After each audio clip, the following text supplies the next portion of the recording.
Welcome back to our channel, ladies and gentlemen.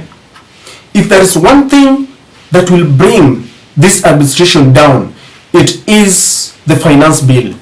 It is the appetite to tax Kenyans who are already choking and overburdened. Raila Odinga has seemingly taken a back seat. He does not want to call the people to go to the streets. Why? He wants the people to feel the pain, the heat, so that they can take upon themselves the initiative to go to the streets and protest. A while ago, the great member of parliament, Brutality, was on an interview on national TV, and she said that Raila Odinga has done so much to this country that it is now time for the Kenyan youth to wake up, to rise up for their own emancipation. That the Kenyans should not wait for someone to call them to the streets. And it seems like they listened to her, because just a few hours ago, Kenyans took to the street protesting against this bill. I'm about to give you that video. But before I do that, remember, Okia Mutata had also revealed that there are several Kenya Kwanza members of parliament who are secretly telling him, sponsoring his bid to stop this erroneous bill in a court of justice. And this tells you that people are tired. They have gone for public participation and they have made their voices very articulate that they don't want this bill. It can wait. And if it cannot wait, then they need to iron out the issues that are thorny within this bill. Because I understand there are several good things about the bill. There are areas that are really acceptable. But there are areas that are really touching and very pertinent, like forceful deduction of 3% ostensibly to give us houses, and increasing the value-added tax on fuel products to 16%. That is going to result in even more high cost of living in a situation where people are jobless. Drought and hunger is ravaging in the country. And they are saying that the government must sit down and listen to them. Kenyans have never refused to pay taxes. We have been paying taxes. But they are saying that they must know how safe their money is, even if it is supposed to be deducted. They must see value for their money. So ladies and gentlemen, watch this video and you'll realize that Punda amechoka.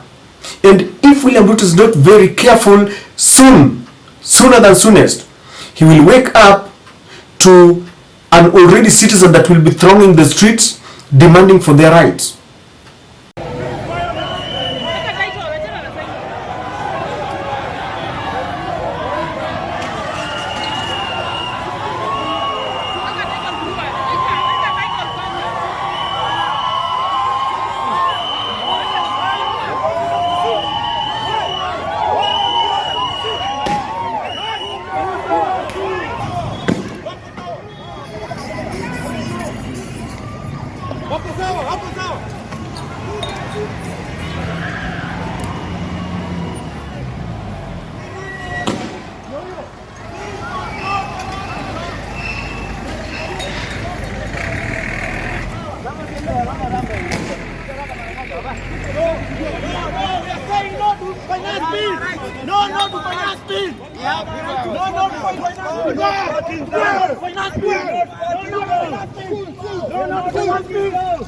We are the people, and our rights are the people. We have our rights as our people. Why are you arresting me? Why are you arresting me?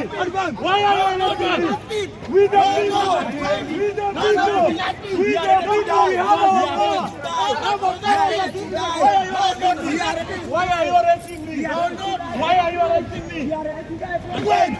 No, my friend. Demonstration is a crime. No, my friend.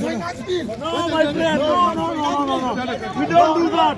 You can't mishandle me. I am a Kenyan citizen. I am a Kenyan.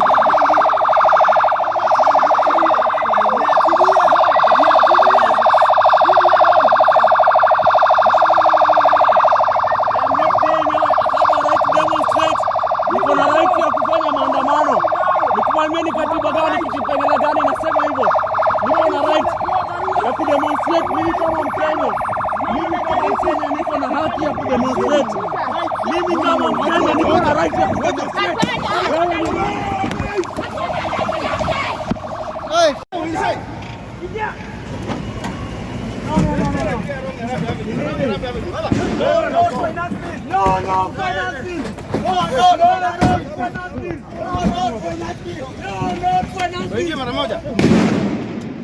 What caught my attention in that video is the manner in which the police is manhandling those who are demonstrating. The policemen are manhandling those who are demonstrating. And that guy there is asking, why are you apprehending me? You are arresting me, yet I'm a Kenyan citizen. I have the freedom to demonstrate because it is entrenched in our constitution. Freedom of picketing. And William Ruto is being humiliated there because I have seen international media exposing how he's dealing and handling with those who are demonstrating. If they feel that this bill is so good to Kenyans, why can't they let those who don't like it to demonstrate? It is their right, because they understand that the international community, those who are being hoodwinked, will know that people and Kenyans don't like this. It seems that they don't want to hear anything. No wonder the other day they said that this bill will pass by hook or crook. They have threatened the members of parliament. They have threatened the opposition. I remember the deputy president was saying that even if you carry sufurias to the streets, this will pass. They don't understand the pain that Kenyans are feeling.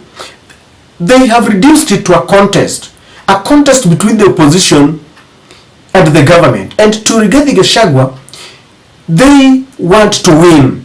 They don't want to listen to the pain. They don't want to listen to the concerns of the people. All that they want is to show that they're in government, chest thumping, that it is either their way or the highway. But this is just the beginning, because Kenyans are tired and they seem to be flocking the streets. And it is going to be very bad because they are not waiting for any politician. The other day, the civil servants union thronged the streets protesting this same bill. Today, those Kenyans also went to the CBD protesting. We only have 2 days, I think, when they are going to debate this bill, and we are going to see who stands with Kenyans, who stands with the government. Kenyans have decided, and nothing is going to stop them. Because all over the world, history has shown that when people wake up, when people start to protest, there is nothing that will deter them. William Ruto and all those people who are advising him must be very honest with him. Let him take action like George Natembeya once told him, that he should go to the people direct. He should not listen to the people, the handlers who are busy telling him what he wants to hear. The truth is, Kenyans are not ready for this bill. He has not created jobs for them.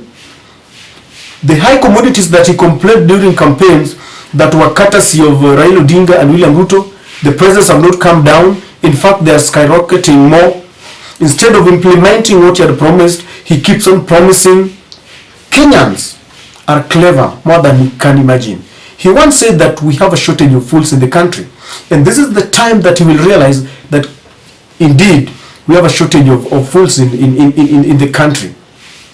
You cannot cheat all the people all the time. And the more he does this, the more the people get radicalized. And this time round, he will not see Raila Odinga with the entourage to fire 10 bullets in his convoy. If he wants to kill, he will kill all Kenyans.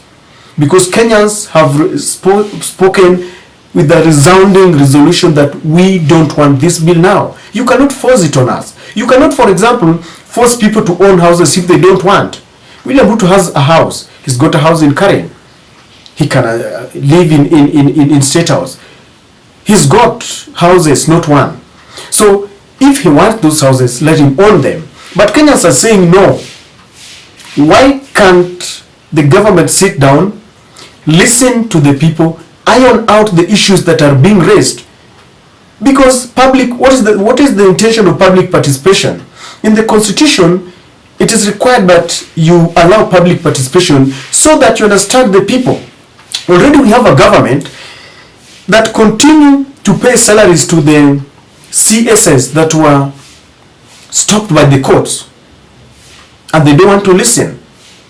We have a government that does not listen to its people.